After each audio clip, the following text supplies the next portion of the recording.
Judiciarisation de la De la politique et politique, politisation de la justice. Vous êtes d'accord, Benjamin Camboulis, on le voit dans de nombreuses affaires, ou alors c'est propre quand même à cette affaire qui est hors norme? Nous, ce qu'on demande, c'est effectivement de responsabiliser le juge. C'est-à-dire que le juge ne doit pas être absolument tout puissant. Il faut qu'il puisse y avoir il y a des sanctions quand il y a des décisions qui ne sont pas les bonnes, dans le but déjà que eux soient responsabilisés, dans le but qu'ils se rapprochent aussi de la population, parce que de savoir qu'ils ont cette épée de Damoclès, une sanction possible en cas d'erreur professionnelle, c'est quelque chose de positif, c'est quelque chose de nécessaire aujourd'hui.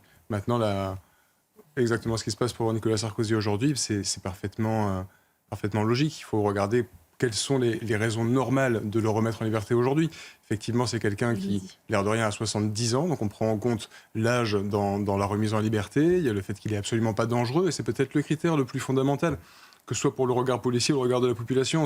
On est dans un pays où on a des gens dangereux dehors qu'on n'a pas la place matérielle de mettre en prison, et là on essaie quelqu'un qui objectivement ne présente aucune dangerosité en prison. Donc c'est peut-être la base de tout.